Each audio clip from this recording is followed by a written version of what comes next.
నాకు అనిపించింది ఏంటంటే when you believe something strongly go for it. 3 గంటల సినిమా, 3 గంటల 2 నిమిషాలు, 3 గంటల 1 నిమిషం 47 సెకండ్లు, 22 ఫ్రేమ్ల సినిమా లెంత్. అసలు బ్లంట్గా అసలు చూడరు ఈ సినిమా. ఏమన్నారు ఎందుకు చూడారా ఈ సినిమాలో మ్యాటర్ ఉంటే చూస్తారు. కొన్ని సినిమాలు 10 నిమిషాలకే బోర్ కొడుతుంది మనకు, డ్రైవింగ్ ఫోర్స్ కరెక్ట్గా లేకపోతే. So everybody, there is no other person, including మా అన్నయ్య కూడా డౌట్ వచ్చింది ఒక టైంలో.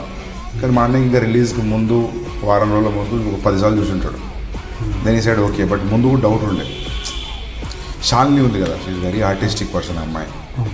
ఆ అమ్మాయికి తప్ప నాకు తెలిసి అందరికీ డౌట్ ఉండే.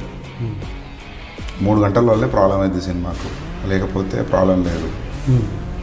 కానీ నేను గట్టిగా నమ్మేటోని. ఇక అంటే ఒక స్టేజ్లో ఎట్లా అంటే, ఇక నేను ఆ వ్యక్తి పేరు చెప్పలేను.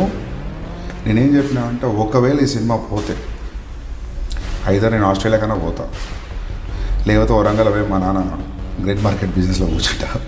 సినిమా ఇండస్ట్రీ అయితే ఉండ. ఎందుకంటే it's a slap, it's a shame. నువ్వు అంత గట్టిగా నమ్మి ఇంత రీసెర్చ్ చేసి రాసి చేసింది ఎక్కలేదు అంటే, ఇంత ప్రాసెస్ ఇన్వాల్వ్ చేసిన తర్వాత దెన్ ఇంకా నెక్స్ట్ ఇక ఏవి కూడా there is no point. Your belief system is question in such a bad way that is no point sticking to this profession అనేది నాకు అని చెప్పేసి గుర్తుపెట్టుకో. సందీప్ రెడ్డి వంగ.